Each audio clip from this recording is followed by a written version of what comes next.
अगली खबर भी हम राजनीति शास्त्र में लेकर आएंगे और ये खबर सट्टा से जुड़ी है शरद जी। बिल्कुल, बिल्कुल। फलौदी के बाद इंदौर सट्टा बाजार ने खलबली मचा दिया है। रिजल्ट से पहले भारतीय जनता पार्टी की सीटों को लेकर भविष्यवाणी की गई है। इंदौर सट्टा बाजार के मुताबिक देश में सरकार बना रही है भारतीय जनता पार्टी। एमपी में 27 में से 29 सीट बीजेपी को मिलने का दावा किया गया है। इंदौर में बीजेपी को मिलेगी 11 लाख वोटों से ज्यादा की जीत।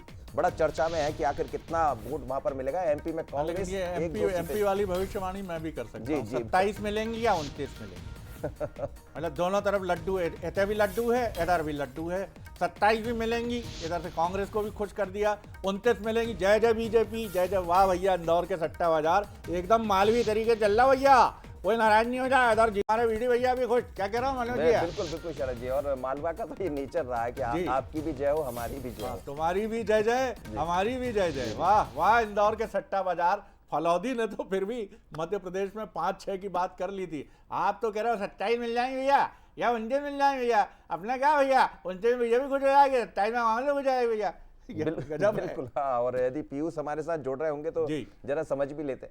चलिए पहले भविष्यवाणी पढ़ लीजिए मनोज जी की क्या भविष्यवाणी है, फिर हम आगे बढ़ते हैं। लोकसभा चुनाव में बीजेपी का पलड़ा भारी बता रहा है जी। आगे जी, आप मुझे लग रहा है सभी यही कह रहे हैं कि पलड़ा तो भारी है। एमपी में बीजेपी को 27 से 29 सीटें, जिसका आप मालवी तरीके से बता रहे थे। एमपी कांग्रेस जीत सकती है 1-2 सीटें। अब आप देखिए वही बात आ गई फिर जो आप कह रहे थे। और क्या कहता है इंदौर का सट्टा बाजार, तो आप देखिए यूपी में भारतीय जनता पार्टी को 64 से 66 सीटें मिल सकती है।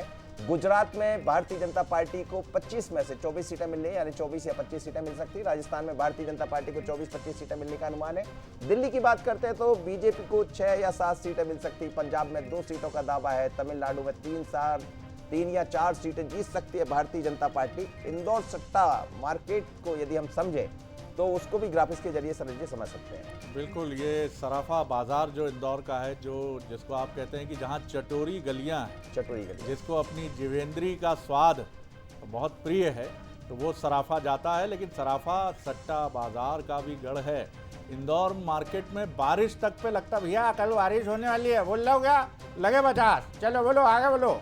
और क्रिकेट आईपीएल सब पर। और कई बार तो क्या है कि बड़ी सकरी गलियां हैं, दोनों तरफ सड़क के, इस तरफ घर, वो पैर लटका के बैठे रहते। क्या बनने भैया, बोल रहा क्या आज आईपीएल में शाहरुख खान की टीम कर रही कमाल, धमाल कर रही है भैया, बोलो।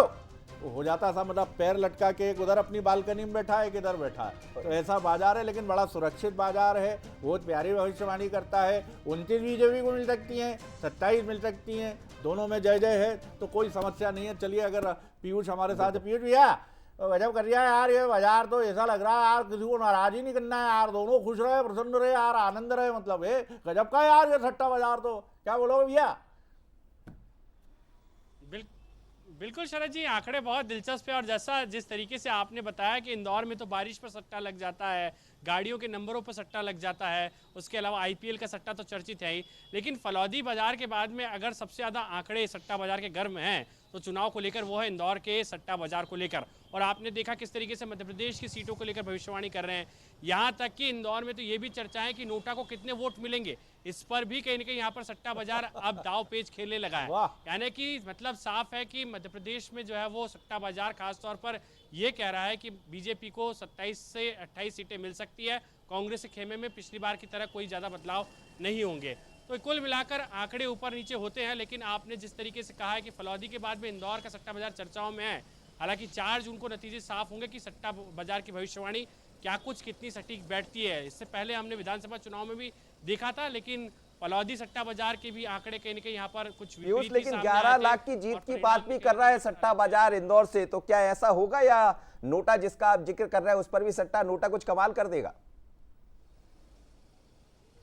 देखिए बिल्कुल नोटा के अपने आंकड़े रहेंगे, लेकिन सट्टा बाजार का आकलन ये है कि चूंकि नोटा को जितने वोट पड़ेंगे उससे जो प्रत्याशी जीतेगा उसकी जीत के अंतर में कोई ज़्यादा फर्क नहीं पड़ेगा। यानी कि नोटा से हार जीत के अंतर को कम नहीं किया जा सकता है, सिर्फ वोटिंग परसेंटेज के हिसाब से ही नोटा की गिनती होगी। यानी कि नोटा की गिनती सिर्फ वोटों तक सीमित रह जाएगी। हार जीत का अंतर जो है वो 14 प्रत्याशी जो मैदान में है उनके ही आंकड़ों पर होगा। तो यही कहीं ना कहीं सट्टा बाजार का आकलन है और इसी के जो है वो दम पर सट्टा बाजार के तमाम जो जानकार हैं वो दावा कर रहे हैं इंदौर में बीजेपी के 11 लाख की जीत का। बिल्कुल, हालांकि 4 पीयूष जून का इंतजार करना होगा जी, मनोज जी, जी। तब आंकड़े साफ होंगे, लेकिन जब तक बाजार गर्म है जी। बिल्कुल पीयूष, और ये मैं इससे बिल्कुल सहमत हो सकता हूं। मैं पत्रकारीय विश्लेषण की बात कर रहा हूं कि 10 लाख का मार्जिन हो सकता है या मोर देन 10 लाख हो सकता है इंदौर में। मैं सट्टा नहीं लगा रहा हूं साहब, माफ कीजिएगा, अनुमान लगा रहा हूं मैं, है ना, सट्टा नहीं लगा रहा हूं। सट्टा तो उधर बैठे हुए भाई लोग लगा रहे होंगे कि ये जो इंदौर का रिपोर्टर है ना भैया, कल काली जैकेट पहनेगा, और ये तो काली जैकेट में जो बंसल न्यूज के स्टूडियो में बैठे ना दोनों एंकर, इनमें से ये एक कोट टाई पहन के आएगा कल और एक दूसरा व्हाइट रंग की जैकेट पहनेगा, इस पे सट्टा लग गया होगा। प्रणाम है सट्टा बाजार, नमस्कारम। बहुत शुक्रिया पीयूष आपका, बहुत धन्यवाद, बड़ी दिलचस्प खबर आपने दी। मनोज, अगली खबर की तरफ बढ़ेंगे बिल्कुल जी। सर जी। और ये